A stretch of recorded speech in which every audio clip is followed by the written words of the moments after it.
बिस्मिल्लाहिर्रहमानिर्रहीम। अब सोशोलॉजी का जो पेपर है सोशल मूवमेंट्स, उसका थर्ड यूनिट है। उसमें दो टॉपिक्स है। एक तो है पीजेंट मूवमेंट्स इन इंडिया, और दूसरा है आप लोगों का ट्राइबल मूवमेंट्स इन इंडिया। ये दोनों को डील करना है। उसके बाद सोशल मूवमेंट्स ऑफ इंडिया, उसमें आर्या समाज और ब्रह्मो समाज, इन सबों को मैं वन बाय वन एक्सप्लेन करूंगा, और इसके मेन लीडर्स और किस किस ने कहाँ कहाँ ये छेड़ा विद डेट्स, मतलब ये स्ट्रगल कैसे कैसे होगी और फिर कितनी परसेंट सक्सीड होगी या नहीं, ये सब मैं वन बाय वन अब एक्सप्लेन करूंगा। नाउ स्टार्ट करते हैं पहले पीजेंट मूवमेंट से। अब आप लोगों का है सोशोलॉजी का सोशल मूवमेंट्स, थर्ड यूनिट में क्या है, पीजेंट मूवमेंट्स है, ट्राइबल मूवमेंट्स है, उन सबों को हम डिलीनेट करेंगे, मीन्स डिवाइड करेंगे, देखेंगे कितने मूवमेंट्स हैं। उनके बाद वन बाय वन उनको मैं एलॉबरेट करूँगा ताकि आप लोगों को वो समझ आ जाए और आप लोग आराम से उसको लिख सकें। अब देख लीजिए, सबसे पहला टॉपिक है इसमें tribal movements in India. Tribal movement का मतलब ही होता है जब अपराइजल होगा एक पर्टिकुलर रीजन में रहने वाले लोग, क्योंकि ट्राइब जोग्राफिकल एरिया से मतलब जोग्राफिकल एरिया को रिप्रेजेंट करते हैं और ये सेपरेटेड होते हैं बाकी सोसाइटी से। तो अगर वो अपराइजल करेंगे और वो अपनी सिचुएशन फाइट करेंगे या एलिमिनेट करेंगे इविल्स को और अपनी मतलब जंग लड़ेंगे, वो उसको हम ट्राइबल मूवमेंट कहते हैं। इंपॉर्टेंट ट्राइबल मूवमेंट्स में है संथल्स, मुंडा, बोरा और झारखंड। सबसे पहले आप देखेंगे संथल का ट्राइबल मूवमेंट क्या था। जो ये संथल्स थे, ये एक्चुअली एग्रीकल्चरिस्ट ट्राइबल ग्रुप था जो मेनली बिहार में रहते थे, बिहार और पार्ट्स ऑफ थोड़े झारखंड में। ये फर्स्ट पीजेंट इंसर्जेंट मूवमेंट हुआ जो टुक प्लेस, मतलब स्टार्ट हुआ 1855 1856 में। और इनने किसके खिलाफ इनने लड़ाई की, परमानेंट लैंड सेटलमेंट जो 1793 में एस्टैब्लिश हुआ, उसके खिलाफ इन्होंने जद्दोजहद की ताकि उनको वो लैंड जो है वो उनको परमानेंटली उनकी ही हो जाए। उसी के खिलाफ उन्होंने लड़ाई शुरू की। कब? 1855 और 56 में। अब इस मूवमेंट जो था, ये संथल मूवमेंट, इसमें क्या हो गया, जितने भी ज़मींदारी लैंडलॉर्ड्स थे या मनी लैंडर्स थे जो ब्याज पे लैंड देते हैं, या गवर्नमेंट ऑफिशियल्स थे, उन्होंने क्या किया, हाइक किया टैक्स, ओप्रेस किया कॉमन पेजेंट्स को या एक्सप्लॉइट किया उनको। इसके चंद मेन काजेज़ थे रिवोल्ट के। जो संथल्स थे, उनके पास कोई ऑप्शन नहीं था टैक्स देने का, क्योंकि वो बहुत ही गरीब थे। उनके पास कोई भी मतलब सहारा नहीं था। उसके बाद ये जो ज़मींदारीज थे, इन्होंने अटैक किया इवन संथल्स पे, इन गरीब किसानों पे उन्होंने किया। और जो रिच पेजेंट्स थे, उनके पास प्रॉपर्टी थी, लैंड थी, और कैटल रेयरर्स कौन से थे, यही संथल्स वंथल्स, इनके पास कुछ नहीं थे। और जो मनी लैंडर्स थे, मतलब जो ये ब्याज पे ज़मीन वमीन लेते थे या बाकी चार्जेस इनको करते थे, तो उनका और मनी संथल्स और मनी लैंडर्स का आपस में ना बड़ा झगड़ा होता था और एक्सप्लॉइट किया जाता था संथल्स को। उसकी वजह से मेन रीजंस यही थे रिवोल्ट के। नेक्स्ट है मुंडा रिबेलियन। मुंडा रिबेलियन एक बहुत बड़ा मतलब एक स्कॉलर था जिसका नाम था बिरसा मुंडा। वो साउथ रांची में मतलब पैदा हुआ। उसने मतलब मुंडा रिवोल्यूशन छेड़ा 1899 में। क्या क्या किया उन्होंने कि मुंडा राज वो चाहते थे एस्टैब्लिश होना। और ट्रेडिशनली जो मुंडाज थे वो क्या करते थे, वो रेंट्स देते थे। उनका उस रेंट को क्या कहते हैं, कटीदार कहते थे। और वो जब वो रेंट वेंट देते थे, रेंट रेट्स पे देते थे, तब वो फॉरेस्ट्स को क्लियर करते थे। और जो ये मुंडाज चाहते थे, ये चाहते थे इस सिस्टम को मॉडिफाई करना। और क्योंकि ये जागीरदारीज और ठेकादार्स ने क्या किया, इसमें इरोजन लाया है और इसमें मोंडी लैंडर्स आ गए, ट्रेडर्स आ गए, जो इनको फॉरेस्ट क्लियर नहीं करना चाहते थे, जो इनको उनका हक छीनते थे, एलिनेट करते थे उस लैंड से। तो इवन ब्रिटिश रूल से पहले। उसके बाद क्या हो गया, इन्होंने एक मतलब युद्ध छेड़ दिया इनके खिलाफ। और फिर जो बिरसा मुंडा जो पैदा हुआ था, वो 1874 में पैदा हुआ। वो एक लौता सन था उनका। और उसके बाद उसने एजुकेशन जो पाई वो मिशनरी स्कूल से पाई। उससे उसका दिमाग के जो वाइड हॉरिजोन्स ओपन हो गए और उसने राइट और रॉन्ग को डिफ्रेंशिएट किया। और वो बिरसा जो था वो क्रिटिक करता था, अपोज करता था ट्रेडिशनल कस्टम को, जितने भी ट्राइब्स के थे या बिलीव्स थे या प्रैक्टिसेस थी। उसके बाद क्या हुआ, इस मुंडा जितने भी ये ट्राइब्स थे, इन्होंने फिर एक लड़ाई छेड़ी जिसका नाम था मुल्खा लड़ाई या सरदारी लड़ाई। 1899 में इन्होंने बहुत सारे मतलब क्रिसमस पे क्रिश्चियन के चर्चेस को अटैक किया और नियर अबाउट 5 पुलिस स्टेशंस जो सिंहभूम और रांची में थे, बिहार में पड़ता है ये। तो इस छोटा नागपुर प्लेटू पे इन्होंने कब्ज़ा जमाया और प्रोटेक्ट किए अपने लैंड राइट्स। उसके बाद नेक्स्ट है बोडा मूवमेंट। बोडा मूवमेंट बोडा नाम से है, बोडा नेशनलिस्ट्स आसाम वाले रीजन को अलग थलग करना चाहते थे, होमलैंड चाहते थे अपना, और बोडास जो चाहते थे कंट्रोल पूरा बोडलैंड पे उन्हीं का हो। इसमें मतलब मेजर ऑब्जेक्टिव बोडास का क्या था, पहले वो बोडा यूनियन बन गई, फिर बोडा लिबरेशन टाइगर्स फोर्स बन गया। वो सेपरेट स्टेट चाहते थे, वो ऑफिशियल मूवमेंट बनाना चाहते थे, कंप्लीट इंडिपेंडेंस लेना चाहते थे। और इसके बहुत बड़े बड़े लीडर्स ने क्या किया, जैसे उपेंद्रनाथ ब्रह्मा थे, ऑल बोडा स्टूडेंट्स यूनियन के हेड, और वो चाहते थे, वो क्या चाहते, वो रीजन पूरा उनके थ्रू ऑक्यूपाई हो जाए और उनको सेपरेट होमलैंड मिले जिसका नाम उदयाचल था। उसके बाद क्या हुआ, ये बोडा मूवमेंट जो है ये सप्रेस किया गया, गवर्नमेंट ने इनको ओप्रेस किया, मीनस डिक्लाइन किया। फिर मूवमेंट ABSU का बिगिन हुआ, उन्होंने कहा डिवाइड आसाम को इनटू 50-50। ये जो मूवमेंट एंड हुआ, ये इसकी वजह से फिर बोडा अकॉर्ड इन 1993 हुआ। उसके बाद जो अकॉर्ड था वो लेटर ऑन चंद सालों के बाद वो कोलैप्स हो गया और स्प्लिट हो गया। ABSU मीन्स जो ये मूवमेंट ने एसोसिएशन बनाई थी वो स्प्लिट इनटू 2 पार्ट्स हो गई। फिर क्या हुआ, फिर बोडा एरियाज़ जो डिस्प्लेसड लोग थे नियर अबाउट 70,000, वो एक एरिया में आ गए। और बोडा अकॉर्ड जो बोडा चाहते थे, बोडा लैंड ऑटोनोमस काउंसिल BAC वो चाहते थे, वो बन गया। उसके बाद BAC जो था वो रिप्लेस हो गया BTQ, मतलब BTQ बन गया, जो किस मेमोरेंडम में, जो settlement MOS memorandum of settlement में मतलब बन गया, उसके अकॉर्डिंग 10 फरवरी 2003 को। और इसमें कितना एरिया आ गया, 46 मेंबर्स इसमें आ गए। 46 में से 40 तो इलेक्टेड थे और रेस्ट नॉमिनेटेड थे। जो ये BTC बन गया, जो BAC को रिप्लेस करता, उसमें 12 एग्जीक्यूटिव मेंबर्स बन गए जो रेस्पॉन्सिबल थे एडमिनिस्ट्रेशन को स्पेसिफिक एरिया कंट्रोल करने में। उसका नाम था सोमिथी। और जो एरिया किन के अंडर में था, बोडा टेरिटोरियल काउंसिल के अंडर में, उसको बोडा टेरिटोरियल ऑटोनॉमस डिस्ट्रिक्ट कहते हैं, BTAD। और जो ये काउंसिल था ये ऑटोनॉमस था और ये कंट्रोल था अपने ही लोगों के थ्रू। और इन्होंने एक मेमोरेंडम पास किया, उसके थ्रू इनका पूरा ये जो डिस्ट्रिक्ट था ये इन्हीं के कंट्रोल में आ गया। और इसी की इनको लड़ाई थी कि बॉर्डर लैंड हमारे अंडर में आ जाए, लेकिन तब भी उसको एडमिनिस्ट्रेट जो करता था वो ऊपर गवर्नमेंट करता था। उसके बाद नेक्स्ट है झारखंड मूवमेंट। झारखंड मूवमेंट जो होता है वो एक फॉरेस्टेड रीजन था, झारखंड रीजन। ये एक्चुअली 16th सेंचुरी की लड़ाई है, जो parts of Orissa, 4 districts Orissa के थे, वेस्ट बंगाल के 3 थे, बिहार के 7 डिस्ट्रिक्ट्स थे और मध्य प्रदेश के 2 डिस्ट्रिक्ट्स थे। 90% ये ट्राइबल लोग क्या चाहते थे, झारखंड रीजन और जो पहले बिहार का पार्ट था उसको अलग करना। तो इसमें 2 ग्रुप्स बने, ट्राइबल ग्रुप्स, उनमें आपस में उन्होंने क्या किया, उन्होंने एजिटेशन, एक युद्ध छेड़ा, मूवमेंट छेड़ा छोटा नागपुर पुरीज और संथल्स के बीच में। ये 2 ग्रुप्स बन गए। इन्होंने क्या किया, वो चाहते थे जो ये डेंस फॉरेस्टेड एरिया है झारखंड का, ये उन्हीं के कंट्रोल में रहे। ये जो झारखंड एरिया है ये ऑटोनॉमस रीजन था। इवन सेंट्रल गवर्नमेंट का भी 16th सेंचुरी तक इस पर कोई कब्ज़ा नहीं था, 17th सेंचुरी तक।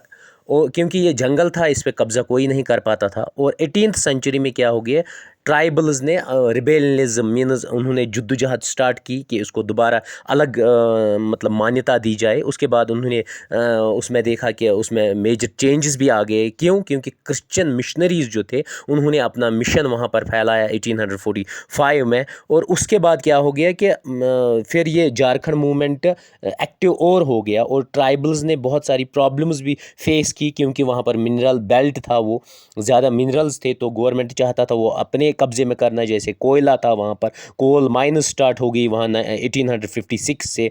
और 1907 में टाटा आयरन और स्टील फैक्ट्री भी एस्टेब्लिश हुई जमशेदपुर में। इसकी वजह से क्या हो गया, जो क्रिश्चियन ट्राइबल स्टूडेंट्स थे उन्होंने नॉन ट्राइबल्स और नॉन क्रिश्चियंस के साथ मतलब एक मतलब इनिशिएटिव उठाया मॉडर्न झारखंड मूवमेंट का, जो 1971 में नेशनलाइज हो गया। और माइंस जो वहाँ पर इलीगल माइंस होते होते थे उनका वायलेशन भी हो गया, आउटसाइडर आ गए, उस पे कब्ज़ा करने लगे क्योंकि वहाँ पर कोयला था, बाकी चीज़ें थे, और उनने डैम्स बनाए, रिजर्वायर्स गवर्नमेंट ने बनाए। इसकी वजह से वो मूवमेंट थोड़ा सा मतलब नीचे हो गया, झारखंड मूवमेंट, और कब्ज़ा हो गया गवर्नमेंट का। लेकिन झारखंड के वो ट्राइबल्स जो थे उन्होंने वायलेंट मूवमेंट फिर चलाया ताकि उनको वो लैंड उनके लिए हो, वो रिसोर्सेज उनके लिए हो।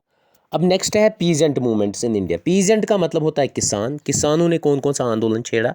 ये 6 मेजर आंदोलन हैं, जैसे Champaran Satyagraha 1917, Kheda peasant struggle, Bardoli movement in Gujarat, Moplah rebellion in Malabar, peasant revolt in Telangana, Tebhaga movement in Bengal. इसमें 2-4 ही पूछे जाएंगे, लेकिन सिलेबस में सीधे दिया है हेडिंग पीजेंट मूवमेंट, इसीलिए मैंने हर एक को मतलब इन्वॉल्व किया, वरना मैं 2-3 ही पढ़ा लेते, 2-3 ही मेन है, लेकिन मैंने 6 पढ़ाए क्योंकि आउटसाइड भी पूछ सकता है कभी कभार क्वेश्चन। फिर है सबसे पहले चंपारण सत्याग्रह 1917 में जो छेड़ा, उसमें क्या हुआ कि वो चंपारण पीजेंट्स कंप्लीट इंडिपेंडेंस चाहते थे, और इवन जब गांधी जी भी आ गए तो वो नॉन कोऑपरेटिव मूवमेंट के थ्रू चंपारण मूवमेंट उन्होंने ज़्यादा मतलब वो फेमस हो गया। उसके बाद खेड़ा गुजरात में भी पीजेंट मूवमेंट हो गया। लेकिन आइडिया क्या था? किसानों का आंदोलन चलाना, किसानों की जो जो डिमांड्स थी उनको फिलफिल करना।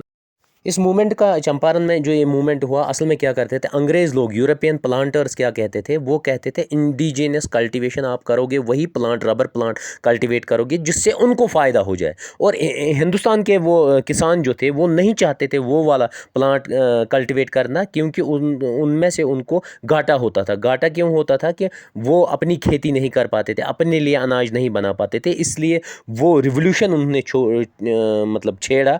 उस रिवोल्यूशन की वजह से क्या होता था? उससे पहले एक्सप्लॉइट होते थे किसान विसान। और इम्पॉर्टेंट पेजेंट स्ट्रगल कौन थी? उन्होंने लैंड रेंट इंक्रीज़ किया, इसकी वजह से भी वो दुखी थे।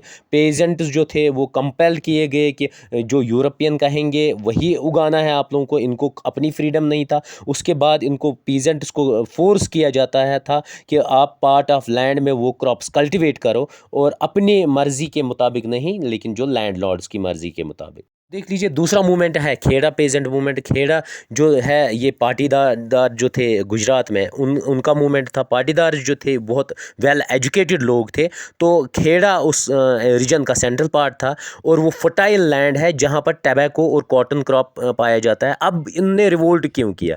इन्होंने क्या किया? गवर्नमेंट ने इनको इंक्रीज़ किए टैक्सेस, और जो पेजेंट्स नहीं चाहते थे। और खेड़ा में क्या हो गया? कहत आ गया, मतलब वहाँ पर फेमिन आ गया, क्रॉप फेलियर हो गया। क्रॉप जब डैमेज हो गया तो उनको तब भी टैक्स लेता था गवर्नमेंट, इसलिए पेजेंट्स ने क्या किया? उन्होंने यूनाइट होकर इसके खिलाफ स्ट्रगल की। We call it as a Kheda peasant struggle. Later on जो ये खेड़ा स्ट्रगल था उसमें क्या हो गया? उसमें स्टार्ट हुआ 1919 में सत्याग्रह मूवमेंट, जिसमें गांधी जी भी थे, सरदार वल्लभ भाई पटेल भी थे, जोशी भी थे, अदर लीडर्स भी उन्होंने सपोर्ट किया इसको। और मेन फिर क्योंकि ये नॉन वायलेंट मूवमेंट था, इससे क्या हो गया? इससे फिर जो रिच पाटीदार पेजेंट्स थे उन्होंने क्या किया? उन और पुअर पाटीदार्स में क्या हो गया? उनमें एक कॉपरेशन हो गया, कोऑर्डिनेशन हो गया, और फिर एक यूनाइटली उन्होंने एक प्रोग्राम चलाया, अवेयर किया लोगों को। उससे क्या हो गया? उससे ये आंदोलन सक्सेसफुल हो गया, और इनको मतलब जो टैक्सेस थे वो डिक्लाइन हो गए, बाकी चीज़ें इन्हें अचीव की। उसके बाद नेक्स्ट है बारडोला मूवमेंट। ये भी गुजरात में ही हुआ, ये ब्रिटिश राज के ख़िलाफ़ हुआ था। बारडोला सत्याग्रह 1925 में स्टार्ट हुआ। ये सिविल डिसोबीडियंस मूवमेंट था, इंडिपेंडेंट मूवमेंट था ये। और 1925 में क्या हो गया कि सफरेज जो हैवी फ्लड्स और सीवियर फैमिन की वजह से क्रॉप डैमेज हो गया, तो वहाँ के लोग टैक्सेस नहीं पे कर पा रहे थे, इसलिए ये बारडोला मूवमेंट छेड़ा। गवर्नमेंट ने क्या किया था? गवर्नमेंट ने बॉम्बे प्रेसिडेंसी ने क्या किया? इंक्रीज़ किया टैक्स परसेंटेज 30। और फिर मेजर जो एक्टिविस्ट्स थे, चाहे रविशंकर, व्यास थे, मोहनलाल थे, उन्होंने क्या किया? लोगों के साथ बात करके इनके खिलाफ मतलब एक आंदोलन चलाया। जब ये एक आंदोलन चलता गया तो फार्मर्स ने रिफ्यूज़ किया पे देना। वहाँ पर जब उन्होंने टैक्स पे देना रिफ्यूज़ किया तो ये नॉन वायलेंट पाथ में एक बहुत बड़ा मूवमेंट हो हो गया। फिर इसमें जो थे मतलब गवर्नमेंट के ख़िलाफ़ इन्होंने एक रिवोल्ट छेड़ा और फिर क्या हुआ, फिर जो बहुत सारे और किसान और नेता इसमें जुड़ते गए और ये बहुत बड़ा मूवमेंट चला। जब ये मूवमेंट चलता गया तो जो भी मूवमेंट के हेड थे तो बहुत सारे गवर्नमेंट ऑफिशियल्स ने क्या किया, उन्होंने उनके जो प्रॉपर्टीज़ थे उसको ऑक्शन में किया। ऑक्शन मतलब बोली लगाई उसकी, ताकि लोग आए और ख़रीदे उसको, उनकी प्रॉपर्टी को। लेकिन गुजरात और पूरे हिंदुस्तान में कोई तैयार नहीं था उस प्रॉपर्टी को ख़रीदने के लिए। फिर इवन इन्होंने क्या किया, इन्होंने वॉलंटियर्स गाँव में लगाए और वो गाँव में इंफॉर्मेशन देते थे कि ये कब आए इस ज़मीन की बोली लगाने के लिए, ताकि वहाँ पर कोई प्रेजेंट ही नहीं होता था, वो एंटायर विलेज खाली होता था। और इसकी वजह से गवर्नमेंट फिर फेल हो गया और फाइनली उन्होंने एक एग्रीमेंट बनाया जिसको Parsi member of Mumbai government ने एस्टैब्लिश किया, और फिर उनको वापस लेना पड़ा वो, और टैक्सेस कम करने पड़े, और उनकी जीत हो गई जिन्होंने ये मूवमेंट चला। लेटर ऑन क्या हुआ, गवर्नमेंट ने वो 30% जो उनने लिया था, मतलब टैक्सेस लिया था, उसको वापस ले लिया। और जो वल्लभ भाई पटेल थे उनको सरदार का टाइटल मिला उसी की वजह से, क्योंकि उन्होंने आंदोलन में मेजर रोल किया। अब नेक्स्ट है मुफला रिबेलियन इन मालाबार। ये केरला का पार्ट है। यहाँ पर क्या थे, यहाँ पर मुफलाज जो थे, हेटेरोजेनस ग्रुप था, मुस्लिम्स थे ये मोस्टली। ये क्या करते थे, ये एज एन एग्रीकल्चरिस्ट जो रिच हाई क्लास हिंदूज़ थे उनके यहाँ काम करते थे। तो मुफला मूवमेंट जो हुआ ये स्टार्ट हो गया अगस्त 1921 को। मुफला टेनेंट्स क्या करते हैं, उनने एजिटेशन उठाई, एक तो हिंदू लैंडलॉर्ड्स के ख़िलाफ़ और ब्रिटिश के ख़िलाफ़।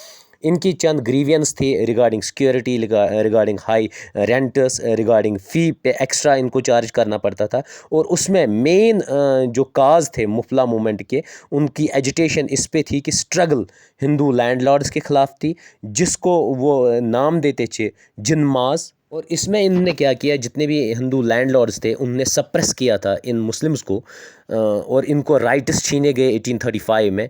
और फिर इनसिक्योरिटी इनको फील होनी थी लैंड टेनर में, लैंड में। और जिन्मास जो थी वो फिक्स्ड रेट देते थे, रिन्यूअल फ़ी देते थे। और उसके बाद क्या होता था, मतलब उनकी एजिटेशन बढ़ती गई, क्योंकि जिन्मास जो थे वो कलेक्ट करते थे ज़्यादा टैक्सेस, किन से, मुफलाज से। जब वो ज़्यादा टैक्सेस करते थे, क्योंकि जिन्मास जो थे ये हाई रिच हिंदूज़ थे, तो उससे डिस्क्रिमिनेट हो जाता था।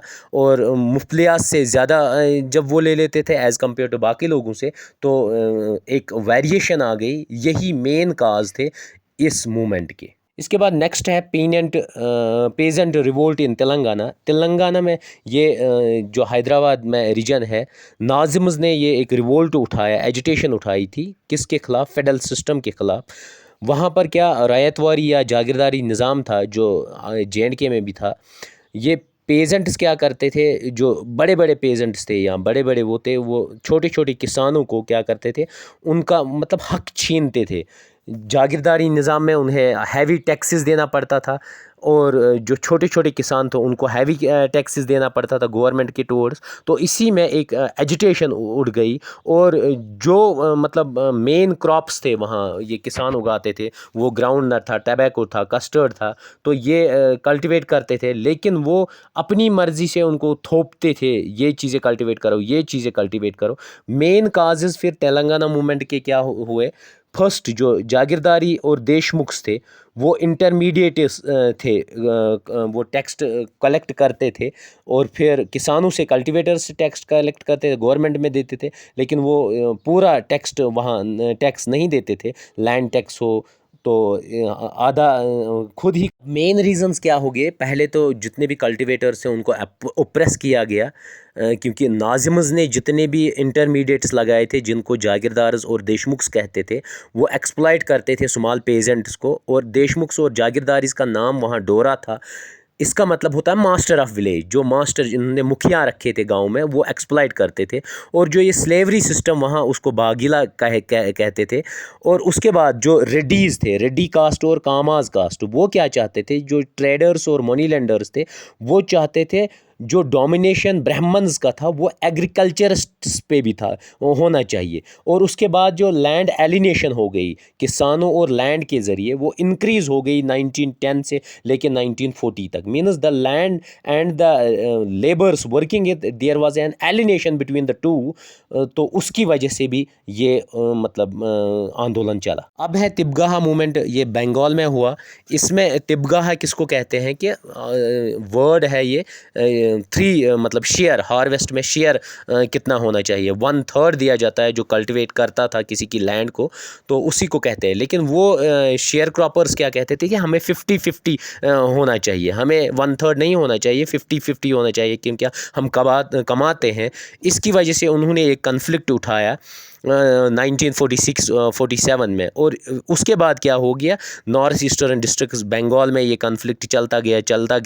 और ये शेयर क्रॉपर्स की मैक्सिमम डिमांड होती थी कि हमें 50% मिले, लेकिन इनको नहीं मिलता था। उसी आंदोलन को इन्होंने तिबगाह मूवमेंट बंगाल में कहा। लेटर ऑन क्या हो गया कि जो ग्रेन्स थे वो टेनेंट्स ने स्टोर किए किनके, लैंडलॉर्ड्स के ग्रेनरीज में। और पहले क्या होता, जो उसका घास फूस निकलता था, जितना भी प्रोडक्शन ग्रेन का होता था, वो हाफ से ज़्यादा कौन लेते थे, वही किसान। लेकिन उन्होंने उसमें भी उनको कहा कि नहीं, आपको ज़्यादा देना पड़ा। उससे क्या हो गया, जब ये शेयर क्रॉपर्स थे, उनके लीडर्स ने क्या मोबिलाइज़ किया लोगों को लैंडलॉर्ड्स के ख़िलाफ़, कहने लगे कि नहीं, हमें क्या चाहिए, हमें चाहिए मोर देन 50% या 50% आपको दे देंगे, 50% हमें चाहिए। और नियर अबाउट 19 डिस्ट्रिक्ट्स में ये बढ़ता गया बंगाल में ये आंदोलन। और पुलिस ने बहुत सारे लोगों को उसमें अरेस्ट किया। और उसके बाद ये आंदोलन ज़्यादा छिड़ता गया बाकी इलाकों में। उसके बाद गवर्नमेंट मजबूर हो गई। उन्होंने क्या किया, उन्होंने फिर 40% शेयर क्रॉपर्स को दिया, पेजेंट्स को दिया, और फिर 60% लैंड ऑनर्स को मिला। और 1948 और 50 में तिबगाह मूवमेंट की सेकंड वेव भी चलने लगी। अब है सोशल रिफॉर्म मूवमेंट्स। इसमें 2 इंपॉर्टेंट मूवमेंट्स है, आर्य समाज और ब्राह्मो समाज। इंडियन सोसाइटी में ये फर्स्ट मतलब स्टार्ट हो गए थे ये सोशल रिफॉर्म्स 19th सेंचुरी में, क्योंकि वहाँ पर कास्ट, लोअर कास्ट, उसको एक्सप्लॉइट किया जाता था। और इवन बहुत सारे चैलेंजेस थे सोसाइटी में, जैसे वुमेन एजुकेशन को लेके बाकी चीज़ एक्सप्लॉइटेशन होती थी। या इवन हिंदुज़म में क्या होता था, सती एनलाइटमेंट इन्होंने चाहा था। इसकी वजह से सोशल रिफॉर्म मूवमेंट्स थे। उनमें सबसे इंपॉर्टेंट लीडर्स राजा राम मोहन राय, ईश्वर चंद थे, या दयानंद सरस्वती थे। उसके बाद ये रिफॉर्म मूवमेंट जो कैटेगराइज करेंगे हम जनरली 2 में है, एक रिफॉर्मेटिव मूवमेंट है, एक रिवाइवलिस्ट मूवमेंट है। रिफॉर्म मूवमेंट में ब्राह्मो समाज आता है, अलीगढ़ मूवमेंट आता है, प्रार्थना समाज आता है, और रिवाइवलिस्ट मूवमेंट में आर्य समाज और देवबंद मूवमेंट आता है। उसके नेक्स्ट बाद है आर्य समाज मूवमेंट। आर्य समाज मूवमेंट जो है, ये सबसे पहले दयानंद सरस्वती ने मुंबई में 1875 में स्टार्ट किया। हेडक्वार्टर था आर्य समाज का वहीं पे, जो मतलब पहले लाहौर में एस्टेब्लिश हुआ। मेन गाइडलाइंस क्या थे आर्य समाज के, कि सबसे पहले जो गॉड है, मेन सोर्स है ट्रू नॉलेज का, ट्रूथ नॉलेज और ऑलमाइटी इमोर्टल है और यूनिवर्सल है, और उसके बाद उसी को वर्शिप करनी चाहिए। जो वेदास बुक्स है वो ट्रू नॉलेज देती है। जो मतलब आर्याज है वो ट्रुथ पे चलने वाले होते हैं। और धर्मा जो है वो कंसिडर किया जाएगा, राइट और रॉन्ग डिफ्रेंसिएशन की जाएगी, और राइट पाथ पे हमें चलना चाहिए। और इसका प्रिंसिपल एम था समाज का कि प्रमोट करना इसको, मटेरियलिस्ट मतलब स्पिरिचुअल वर्ल्ड को प्रमोट करना। उसके बाद हर एक बंदा जो था वो उसको इक्वली ट्रीट किया जाए, लव और जस्टिस के साथ। इग्नोरेंस जो है उसको चेंज किया जाए नॉलेज में, और प्रोग्रेस होनी चाहिए, अपलिफ्टमेंट होनी चाहिए सोसाइटी की, सोशल वेलबींग होना चाहिए, डेवलपमेंट होना चाहिए हर एक इंडिविजुअल लेवल पे। उसके बाद उन्होंने DAV कॉलेजेस एस्टेब्लिश किए, दयानंदा एंग्लो वैदिक कॉलेजेस एस्टेब्लिश किए, जो सबसे पहले लाहौर में 1886 में हुआ। इसमें वेस्टर्न एजुकेशन दी गई। उसके बाद जो वर्क था स्वामी के डेथ के बाद वो कैरियड थ्रू किया, मींस फर्दर चलाया लाला हंसराज ने, पंडित गुरुमत ने, लाला लाजपत राय ने, और इन सबों ने इसको फिर फर्दर मूव किया। उसके बाद है लास्ट ब्राह्मो समाज। ब्राह्मो समाज जो है वो राजा राम मोहन रॉय ने एस्टेब्लिश किया है 1828 में। वो फिर लेटर ऑन ब्राह्मो समाज का कहा गया। पहले ये ब्रह्मो सभा कहलाता था, फिर ब्रह्मो समाज हो गया। और इसमें क्या था कि मेन चीफ वर्शिप जो की जाती थी इटर्नल गॉड की जाती थी, और वो अगेंस्ट थे प्रीस्टली क्लास के, या जो मतलब जो ये मंदिरों में ये प्रीस्ट वीस्ट हुआ करते थे, सेक्रीफाइसेस हुआ करती थी, वो उस सब के ख़िलाफ़ थे। ये मेन फोकस करते थे मेडिटेशन को, रीडिंग ऑफ बुक्स को, प्रेयर को, और मेन इनका फोकस जो था social, religious and political movement चलाना। इसके इम्पोर्टेंट लीडर जो थे टैगोर थे, चंद्रा सेन थे, शिवनाथ थे शास्त्री, रॉबिन्सनाथ टैगोर, ये सब इसके फॉलोअर्स थे।